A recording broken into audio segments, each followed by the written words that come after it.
Based on a true story, the film places us in the United Kingdom of the 90s, at a time of political tension in which the Irish Republican Army, IRA, began planting various bombs in England. In response, the British Security Service, MI5, recruited several unacknowledged spies to stay informed about suspected Irish terrorists.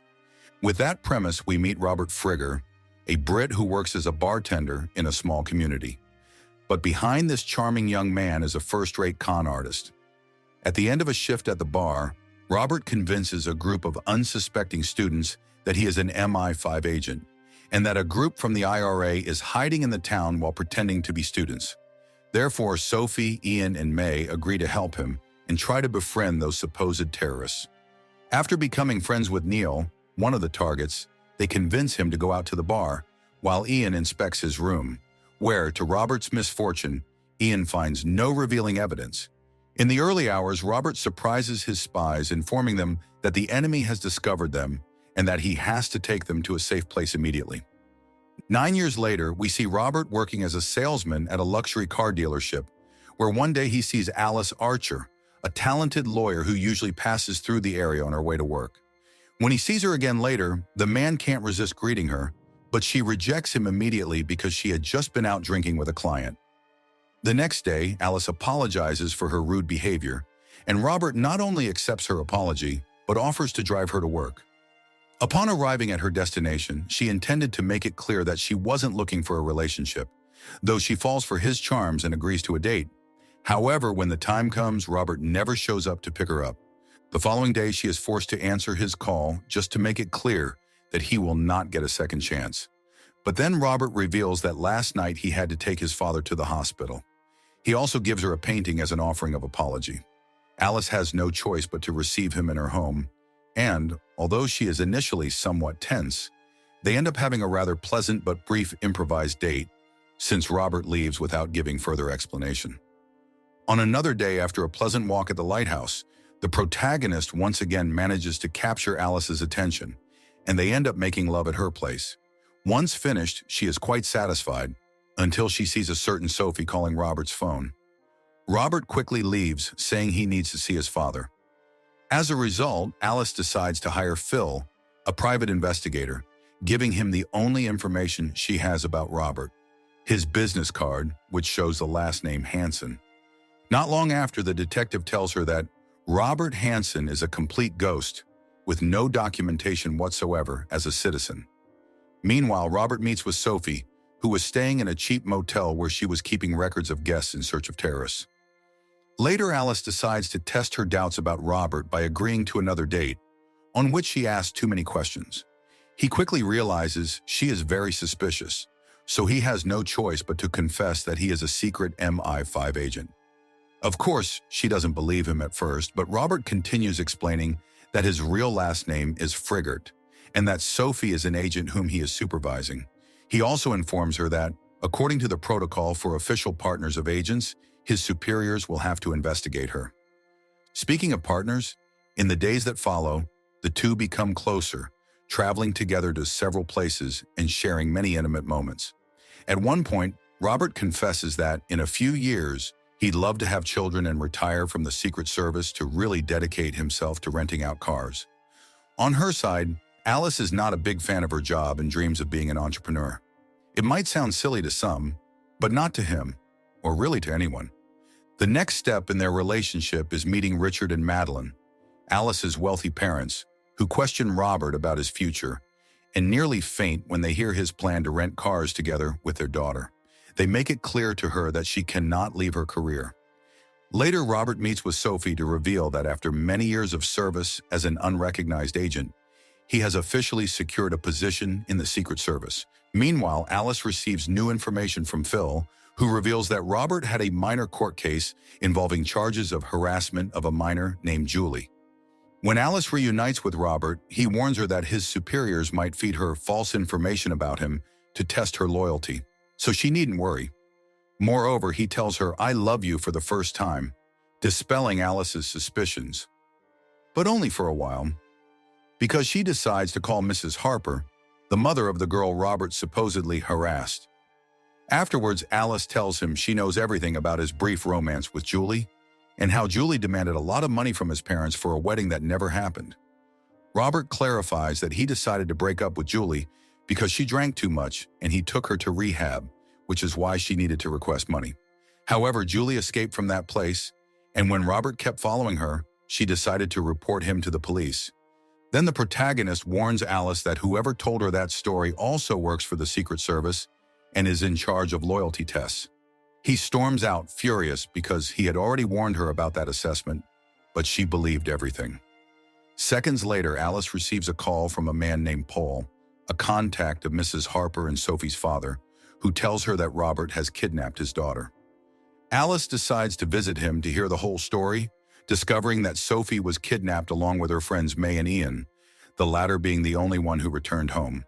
Paul and his wife also tell her that their daughter called them a few years ago, asking them to stop looking for her since she was on an important mission, although she did ask for quite a bit of money. Therefore, her parents think Robert has brainwashed her. Meanwhile, Robert prepares Sophie's new identity as an official agent, naming her Alice Archer. At night, the first thing Alice does when she gets home is apologize to Robert for doubting him, returning his "I love you," although in reality she has ulterior motives behind so much affection. On another day, Alice stays glued to her computer instead of focusing on her client, receiving a notification that £120,000 has been withdrawn from her bank account. Of course, she did not make that withdrawal. Immediately, she returns home, where she gets a visit from Detective Sonny, who reveals to her that Robert was never an MI5 agent. By that point, she already knew. Sonny calls Robert to question him about the bank fraud, but the con man calmly explains that he only withdrew the funds to start their car rental project, something they had supposedly agreed to long ago. Shortly after, Sophie feels compelled to have sex with Robert, believing that is her only path to joining the Secret Service. Continuing her training, Robert leaves her in an abandoned area where she has to manage on her own, because that's what real spies do. Back with Alice, we see that her disappointment with Robert has led her to underperform at work, so a board representative indirectly suggests she should resign. That night, while venting at a bar, Alice gets an unexpected call from Robert, who apologizes for robbing her and confesses that she is the only person he has truly loved, but he hangs up seconds later. On another day, a desperate Alice asks Phil to help track down Robert, but the detective makes it clear that the last thing he wants is to get close to that con man, calling him an evil person who will never change. Still, Alice begins an investigation on her own, visiting Ian's farm. Ian confesses that Robert made him carry out spy missions for years because he hoped to become someone special. But one day, Robert disappeared along with Sophie and May Hansen, a surname the con man stole. Upon discovering that he kidnapped yet another girl, Alice immediately seeks out Sonny, who begins searching for information about May. Meanwhile, Robert has moved somewhere else, where he has resumed his persona as a salesman and has managed to woo Jenny, an American psychologist, to whom he reveals his real job. After that, he convinces her to accept a vacancy as an MI5 analyst. But first, she needs to pay off her huge $80,000 student debt. So she has no choice but to ask her parents for money. Back with Alice, we see that she and Sonny have located May's house and discover that she has had 2 daughters with Robert, who visits them only occasionally. The problem is that May still believes Robert is a secret agent and that they are testing her loyalty. However, Alice convinces May that Robert is in danger and that they need to know where he is, so May gives them one of his notebooks. Patiently, Alice calls most of the phone numbers in that notebook, but none are recognized as real.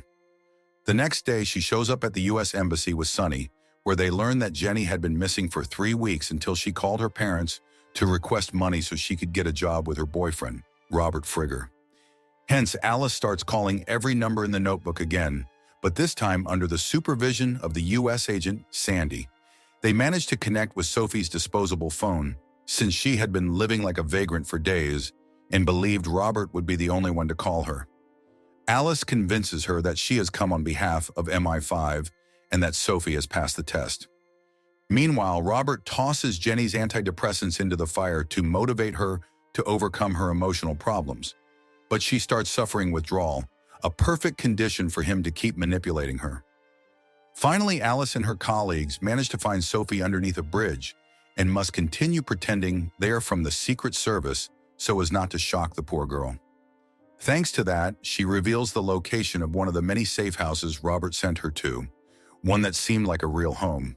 While Robert answers a phone call from Jenny, learning that her parents have transferred the money, the protagonist heads to the bathroom, where he had left her so she could vomit as much as she needed. However, when he tries to give her the good news, he finds her completely unresponsive.